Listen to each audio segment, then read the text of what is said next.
folks, I'm Don Meissner, and I want to welcome you to this week's Up North NY chat. It's been a while since I've said those words, but this is something that we've come up with to try to share our fishing experiences with you, maybe give you some tips, help you to shortcut the learning experience in some of our very special type of fishing. And today we're going to look at the musky fishing in the tributaries of St. Lawrence County. And we've always said we think this is the finest musky fishing maybe anywhere. But I think what you'll be fascinated with is the sort of closed in, very, very almost intimate situation that is part of this fishing. The water is very small. And to see these fish, to be able to see them so up close, I think it's pretty exciting. So let's look at the video now. Now this took place on one of the hottest days of August. And I think it's really relevant to the type of fishing that we can have now.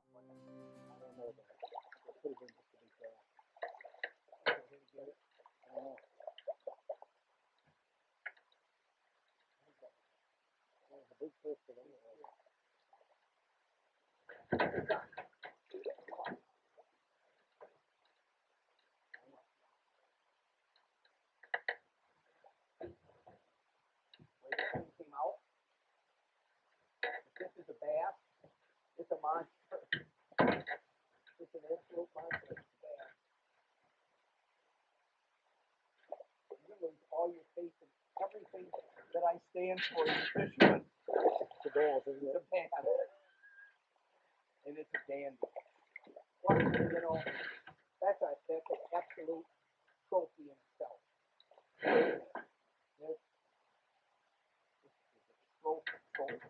Look at the funny thing is, something has grabbed the back of this bass and scaled it from there down on both sides. You know what that is? I know what it is. It's Mr. Muskie that I said we had. It's the same bass that I got. Is it really? This is amazing. I'm sure it's the same bass. Dave came up here with his wife Marie weeks ago and caught a bass with suspiciously looking markings on the same spot. Hold it up so you can get a good video, and then I'll compare it. He's going to compare this later in the film studio and the archives that we've got of all these incredible fish. Look at this fish. I'll give you a very accurate measurement here. There's 9, and that's stretching my hand as much as I can. And there's another 9, and it's more than that. So it's about 19 inches. That's a huge, long bass. Listen, I'm panting. I'm out of breath. I told everybody it was a big, not just a good one, a big muskie. Oh, fishermen, what they would say. But that was exciting. That fish came from feet away, smashed the thing. This is another one in the pool. Muskie to hit that one Marine I caught. Yeah. That was a big bass. Yep.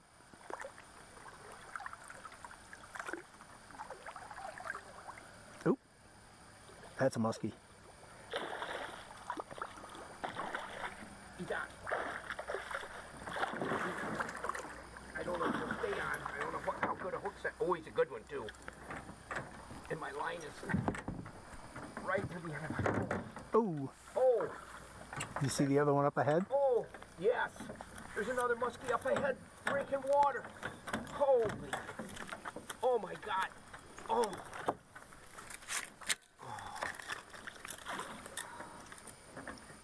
Oh man, did that fish.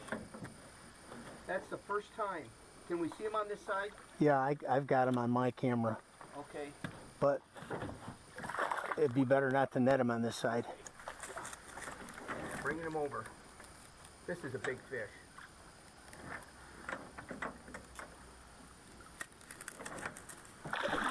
He's not ready. Holy cow. Oh my God, this is a beauty.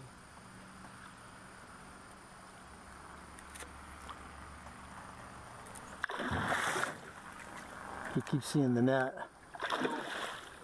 I know. And getting me soaked. Well, I don't care about that. As long as the camera's good. There we go. Oh. Oh. thrilled.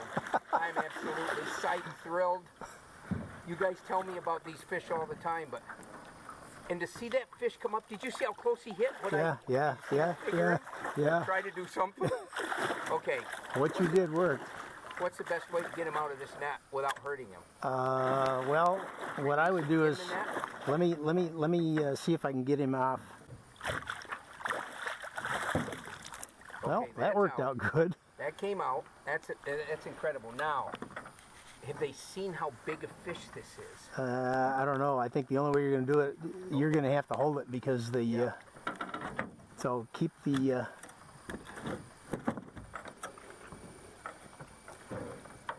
You all got to understand something.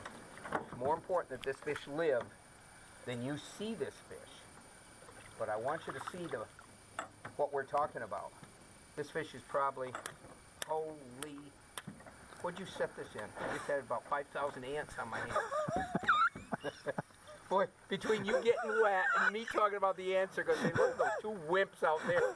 Those two he-men. I don't like them. Okay. We're going to let him go back. I don't know if we can see him or not.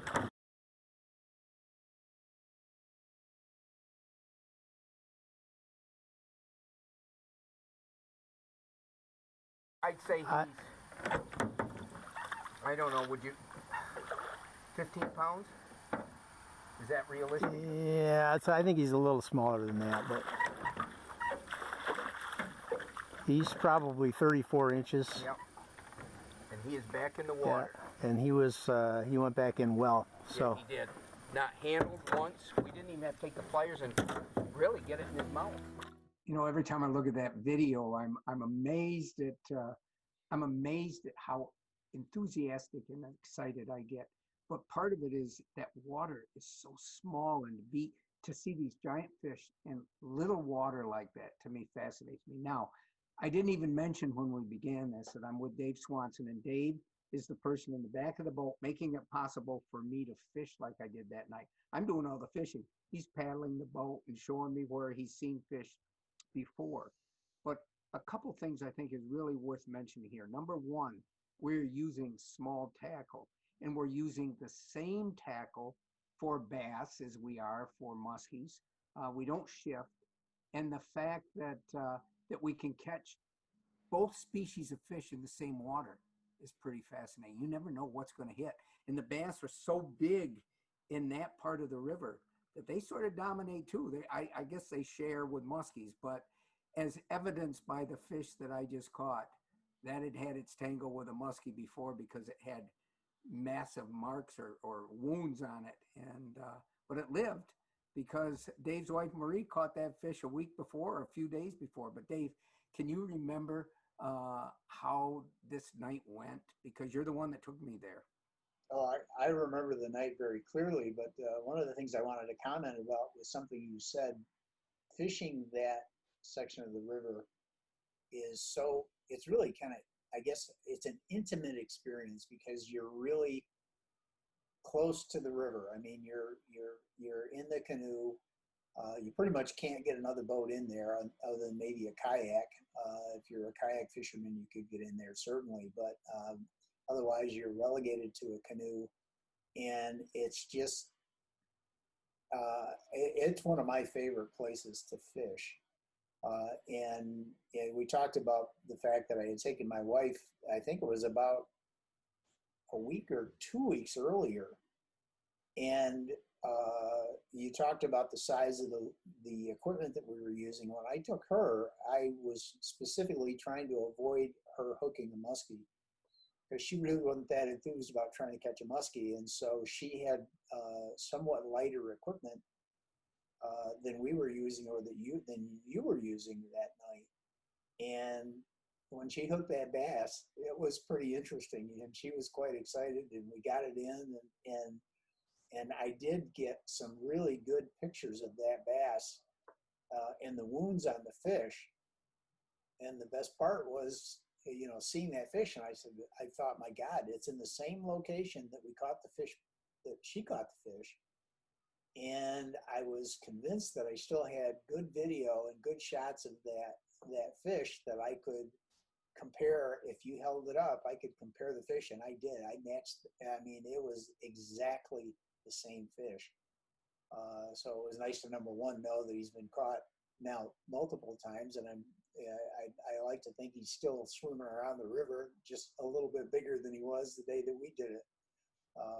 But it's been, that's an enjoyable place to go. And very rarely do you get in there and you don't catch something. Well, I remember that night, I wasn't prepared. I wasn't prepared in the sense that you had told me what a fantastic stretch of the river this was.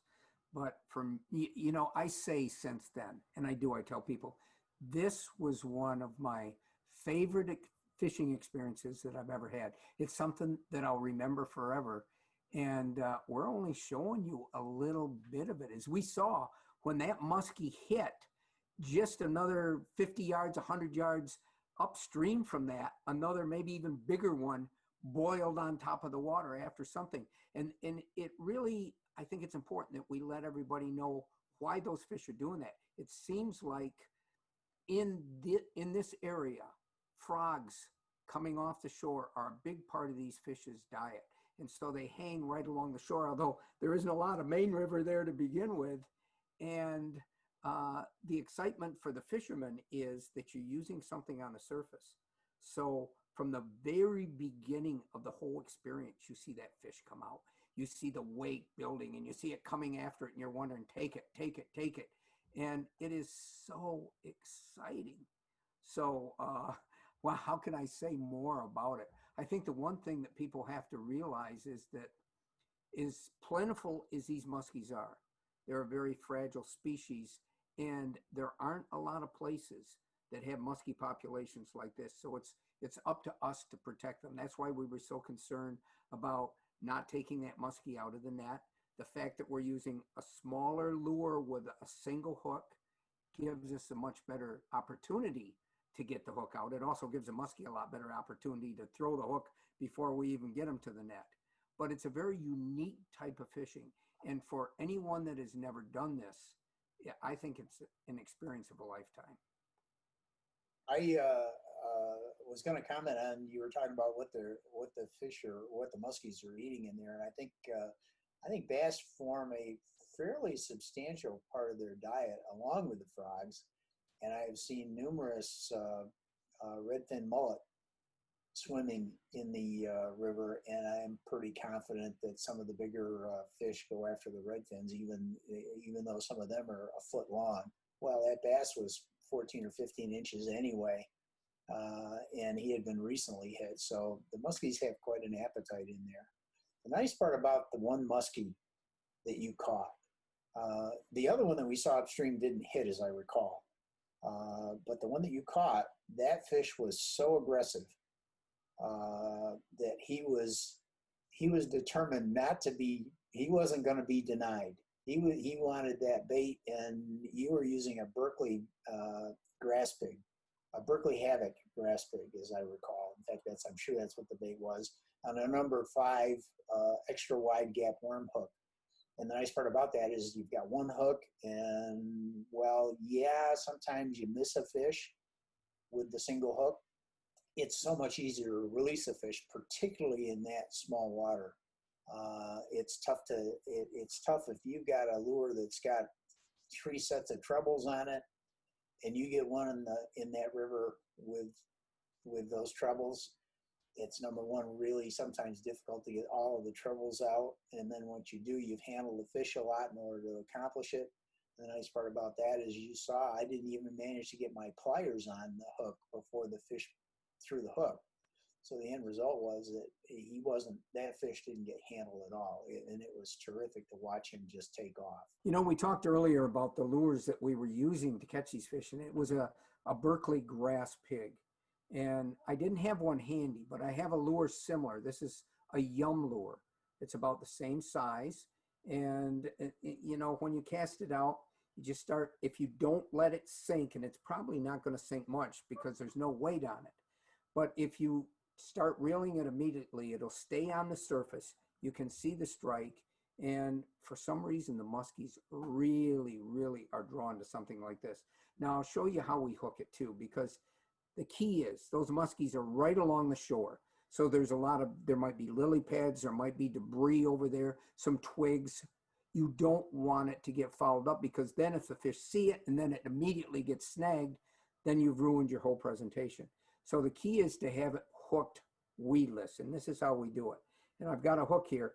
Dave talked about it was a 5/0 hook that we use. I'm not sure what I have, but it doesn't really matter. But just to show you, but you hook it through the front of the bait about 1/4 of an inch down, and then you run the bait all the way down the hook, and you twist the hook down at the sort of L shape at the bottom. And so you have it like this, and then you bring the hook point back in. You have to squeeze it a little bit to bring it up a bit, and you bring it in, and then you run it all the way in to where the hook point is just barely coming out the bottom. Now I won't do that right now, but I'll show you how it sits. See, and theoretically, to be the very best, you want it to lie straight. Once it's like this, you want it to fall straight. The hook point will be just coming out a little bit. So this is what happens also. When you get that strike, you got to remember that there's no really hook there exposed to catch them. So you got to yank like heck. You've got to set the hook. That will drive the hook point through the plastic and into the fish's mouth. So if all goes well, then you'll have hooked the fish and you can bring it in. But this is one of our favorite baits. It's very simple, and it's not too large where the bigger smallmouth don't grab it just as easily. So it gives you something that is your ultimate weapon for catching these small river fish. I wanted to mention one other thing, Dave, that was really a big part of this day for us. And that is, this was in the evening. And when you saw that muskie hit, it was probably, I don't know, 7:30 at night or something like that. But an hour later, all of a sudden, it was alive with fish. We saw muskies moving out in areas that we never even saw them an hour before. And I think what it illustrates is there's a certain time of day when those fish go on the hunt. And it's never been made more clear to me than it was that night as we came back downstream. I'll bet you we saw, if I remember right, we saw at least 7 or 8 different muskies on our way down that we just disturbed with a canoe that were aggressively searching for food. Yeah, the interesting thing was that we went over those fish already. I mean, we went by those fish. There's no way that they didn't know we went up through that river. And sometimes I find myself wishing that there was some way to stretch that 7:30 to 8:30 time frame out, so that instead of it being an hour long, it would last about 3 hours, because that is the window where they get pretty active, and it's really fun to be on that water when they are active. Sometimes you'd swear there wasn't a fish in the river and you don't see them, and other times they're extremely active. And then there's the third time where not only are they active, but they're committed and they want to eat. And that's what we ran into that night.